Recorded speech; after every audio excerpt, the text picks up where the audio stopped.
মানুষ সমিতিতে টাকা ঢালতে প্রস্তুত, আল্লাহর পথে দান করতে চায় না। তো এদের সম্পদে কোনো বরকত হবে না ইনশাআল্লাহ। যত বেশি আল্লাহর পথে দান করবেন সম্পদ বাড়বে ইনশাআল্লাহ। তো এখন কিছু মানুষ বলবে যে ধর্ম ব্যবসা শুরু করলো মনে হয়। হ্যাঁ, এটা তো ধর্ম ব্যবসায়ী, আপনার সমস্যা কি? ধর্মের মধ্যেই তো ব্যবসা আছে। ব্যবসা করলে ধর্মকেন্দ্রিকই করতে হবে। ব্যবসা যদি কেউ করতে চায় তাকে ধর্ম মেনেই করতে হবে। অমুসলিম হলে সে আলাদা বিষয়। কোনো মুসলমান যদি ব্যবসা করতে চায় তাকে ধর্ম মেনেই ব্যবসা করতে হবে। কি করতে হবে? মাপে কম দেওয়া যাবে না, সিন্ডিকেট করা যাবে না, তাই না? মাল মজুত করে বেশি দামে বিক্রি করা যাবে না।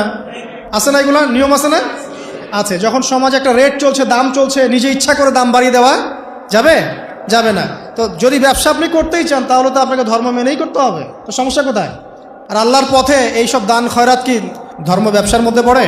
এগুলো তো ইসলামের কল্যাণেই প্রয়োগ করা হবে। মসজিদ করার ক্ষেত্রে, মাদ্রাসা করার ক্ষেত্রে, মাহফিল করার ক্ষেত্রে, দিনের প্রচার প্রসারের স্বার্থেই তো এগুলো করা হবে।